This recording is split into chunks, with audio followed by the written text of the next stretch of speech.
طبختنا اليوم المشروم المحشي.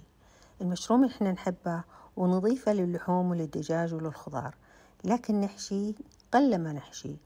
المرة جبت حشوة لذيذة جدا نحشي فيها المشروم. فيكم اليوم نسوي محشي مشروم البرتبيلو. هذا اسمه مشروم البرتبيلو، بنحشيه.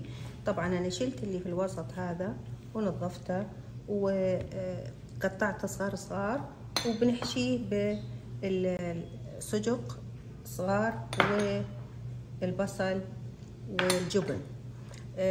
طبعا الحشوة انتم تتحكمون فيها اللي تحبون، لكن انا حبيتها بالجبنة. المرة اللي فاتت حشيتها بالخضار، لكن هالمرة بس بحشيها بالجبنة وبدون اي صوص، بس تدخل الفرن.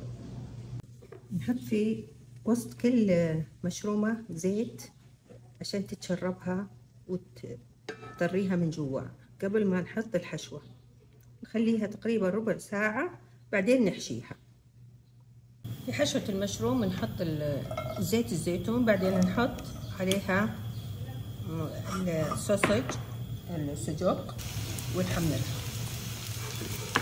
نحط البصل ونحط المشروم،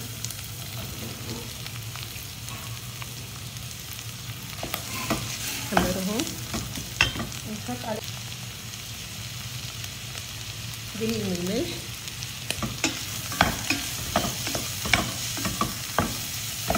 أضفت على الحشوة بقدونس وموزاريلا ونخلطهم، وبهالشكل تكون جاهزة لحشوة المشروم. طبعا المشروم حطيته أنا في صينية الفرن وحشيته وبغطيه بجبنة موزاريلا، ونحط في قاع الصينية زيت زيتون علشان يتحمر لمدة 20 دقيقة في الفرن. طبعا فرن مسبق التسخين. بعد ما تطلع من الفرن نقدمها في وقتها على السفرة، وبصحة وعافية.